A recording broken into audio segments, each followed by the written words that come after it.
না, পজিটিভ। আমার মনে হয় ভারতের একটু দেরিতে হলেও তার ঘুম ভেঙেছে, এবং ভারত বারবার বলছিল যে বাংলাদেশে নির্বাচিত সরকার আসলে এখন যে ব্যবধানটা, সেই ব্যবধানটা কিন্তু কমে যাবে। জয়শঙ্কর আসার সাথে সাথে এতগুলো দেশের পররাষ্ট্রমন্ত্রী আসলো, আহ, বা প্রতিনিধি আসলো, মানে সবার নজর কিন্তু জয়শঙ্করের দিকে।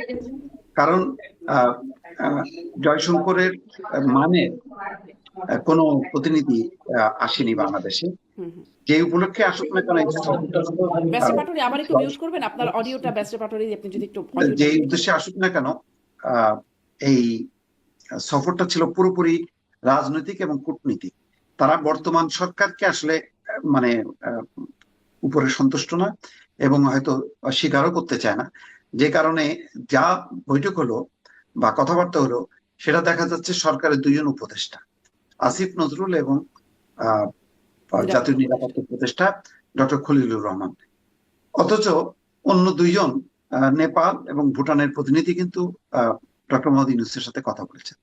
এখানে জয়শঙ্কর চাইলে পারতেন, কিন্তু তিনি যাননি, অথবা সরকার বলতে পারে যে আহ, আমরা অ্যালাউ করিনি, এটাও হইতে পারে। কিন্তু গুরুত্বপূর্ণ ফোকাস পয়েন্ট ছিল এখানে বিএনপি এবং তারেক রহমান, যার জন্য নরেন্দ্র মোদী লম্বা একটা চিঠি হস্তান্তর করেছেন তিনি, যেখানে তারেক রহমানের নেতৃত্বের প্রশংসা, খালেদা জিয়ার ভারত বাংলাদেশ সম্পর্ক আহ, গড়ে তোলার প্রত্যয়, সেইটার প্রশংসা। অর্থাৎ এক ধরনের মানে রাজনৈতিক সরকার। শুধুমাত্র সিটি ব্যাংকে অ্যাকাউন্ট থাকলেই করতে পারবেন গুগল পে। তাই অ্যাকাউন্ট খুলুন আজই। ভবিষ্যতে যে রাজনৈতিক সরকার আসবে, যে দলের হাত ধরে, তাদের সাথে একটা সম্পর্ক স্থাপন। পাশাপাশি দেখেন, রয়টার্স এর মাধ্যমে আমরা জানতে পারলাম যে ভারতের দুজন কূটনীতিকও ডাক্তার শফিকুর রহমানের সাথে দেখা করছে।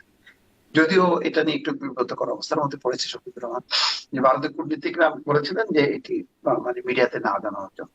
তো শফিকুর রহমান সেটি আহ, সেই কথাটা রক্ষা করতে, যে পরে যখন এটা রয়টার্স এর মাধ্যমে এটা সামনে আসলো, তখন জিনিসটা দাঁড়ালো যে তাহলে এটা কেমন কথা হলো, যে আহ, ভারতের কথা রক্ষা করলো।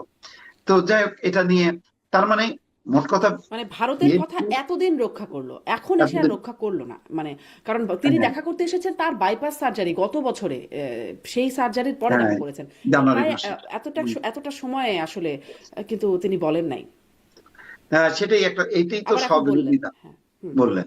তো মোট কথা আহ, ভারত আহ, জামাত এবং বিএনপি দুইজনকে হাতে রাখছে, দুইজনের সাথে সম্পর্ক স্থাপন করছে।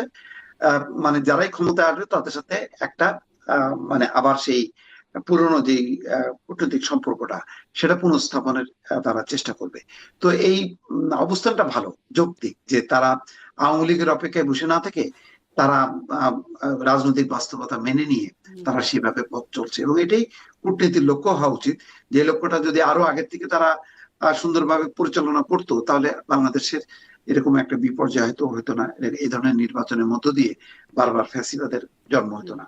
যাই হোক, আমি মনে করি যে ভারত তার ভুল বুঝতে পেরেছে, এবং তাদের তারা হয়তো ইউটার্ন একটা নীতি নিয়েছে, যে তারা বিএনপি ক্ষমতায় আসুক, জামাত ক্ষমতায় আসুক, তাদের সাথে রাজনৈতিক সম্পর্ক, কূটনৈতিক সম্পর্ক স্থাপন করবে। কিন্তু মানে বর্তমান সরকারের সাথে না, বর্তমান এটি আমি একটু, সরকারের ডক্টর ইউনূসের প্রতি হয়তো তাদের একটা হুম, বিতৃষ্ণা আছে, বা আমি বিভিন্ন ব্যারিস্টার কথাবার্তা পাটোয়ারির কাছেও এটা শুনবো, তবে একটু মোস্তাফিরুজ ওটা বলবেন যে ওই যে 1 বছর পরে এসে তিনি বললেন এতদিন ধরে তিনি আসলে ভারত যে অনুরোধটা করেছিলেন না বলার জন্য, তিনি এতদিন ধরে সেই অনুরোধটা রেখে এসেছেন এবং এখনো যে পুরোপুরি রাখছেন না তা না, কারণ বলেন নাই যে কোন কূটনীতিক এসেছেন বা কি কথা বলেছেন, সেগুলো বলেন নাই। এটা কি সেই যে অনেকে আবার ওই যে জাতীয় পার্টির চেয়ারম্যান জিএম কাদের যেটি বলেছিলেন যে অনুমতি নাই, এটা বলা যাবে না ভারত থেকে ঘুরে এসে, এবং তিনি বলেন নাই, ওই না বলার সাথে মিল খুঁজছেন, একটা মিল পান?